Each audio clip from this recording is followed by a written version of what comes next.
मारपीट करना, घायल करना या किसी व्यक्ति के साथ हाथापाई करना या चाटा मारना या चोट पहुंचाना या उसे हानि पहुंचाना, इन सभी मामलों में एफआईआर दर्ज होने पर पुलिस आरोपी को सीधे गिरफ्तार नहीं करती है। दोस्तों, आज इस वीडियो में आप सभी को बताने वाला हूं कि आईपीसी की धारा 323, 504, 506 में क्या प्रावधान है और क्या सजा है और कैसे इसमें जमानत मिलती है। दोस्तों, मैं हूं कुमार प्रदीप, आप लोग का बहुत बहुत स्वागत है मेरे इस चैनल पे। दोस्तों, अगर आप मेरे चैनल पे नए हैं तो लाइक करें, कमेंट करें, शेयर करें और सब्सक्राइब करें। चलिए दोस्तों, मैं वीडियो को स्टार्ट करता हूं।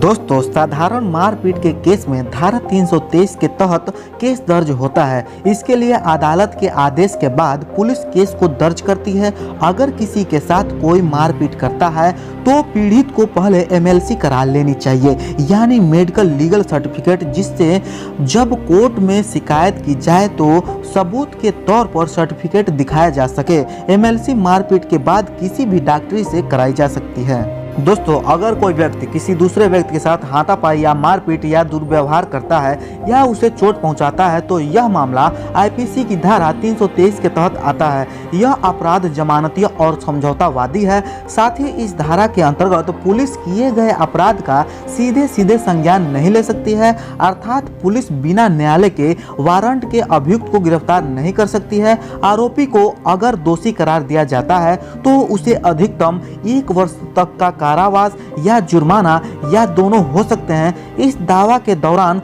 दोनों पक्षों में समझौता भी किया जा सकता है। दोस्तों, अब हम बात करते हैं आईपीसी की धारा 504 के बारे में।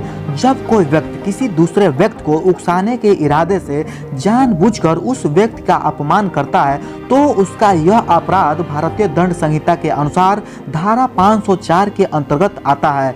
दूसरे शब्दों में, यदि कोई व्यक्ति इरादतन किसी अन्य व्यक्ति को उकसाने के इरादे से उसको अपमानित करे और वह व्यक्ति यह भी जानता हो कि उसकी इस प्रकार की उकसाहट दूसरे व्यक्ति को लोक शांति भंग करने पर मजबूर करे या अन्य अपराध का कारण बन सकती है, तो यह अपराध धारा 504 के अंतर्गत आता है।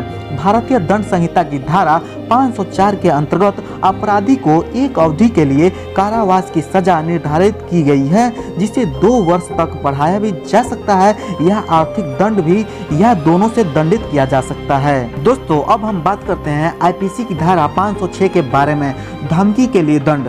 यदि कोई भी व्यक्ति अन्य व्यक्ति को कोई भी आपराधिक धमकी देता है, जैसे कि किसी व्यक्ति को जान से मारने की धमकी देना या किसी को आग से जलाना या किसी की प्रॉपर्टी को आग से जलाकर खत्म करने की धमकी देना या किसी का रेप करने की धमकी देना या किसी व्यक्ति से अपनी बात मनवाने के लिए किसी आपराधिक तरीके से धमकी देना, तो इस तरह की धमकी आपराधिक यानी क्रिमिनल धमकी कहलाती है। ऐसी धमकियां देने पर आईपीसी की धारा 506 लगाई जाती है। धमकी के साथ साथ ही अगर कोई व्यक्ति किसी इज्जतदार औरत की आबरू या उसकी इज्जत पर किसी प्रकार का लांछन लगाता है तो ऐसे व्यक्ति के ऊपर भी भारतीय दंड संहिता की धारा 506 लगाई जाती है। दोस्तों, अब हम बात करते हैं आईपीसी की धारा 506 में जमानत का क्या प्रावधान होता है।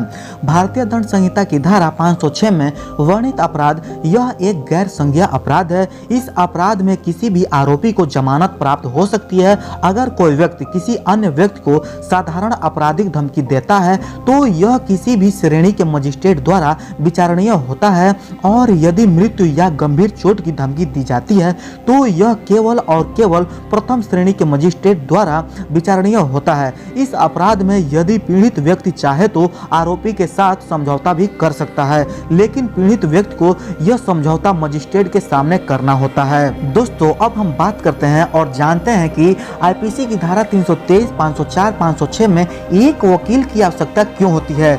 इस अपराध में भी कारावास के दंड के साथ साथ आर्थिक दंड का भी प्रावधान दिया गया है। ऐसे अपराध से किसी भी आरोपी को बच निकलना बहुत ही मुश्किल हो जाता है। इसमें आरोपी को निर्दोष साबित कर पाना बहुत ही कठिन हो जाता है।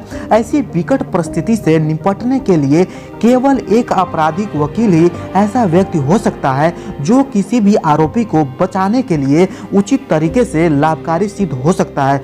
और अगर वकील अपने क्षेत्र में निपुण वकील है तो वह आरोपी को उसके आरोप से मुक्त भी करा सकता है।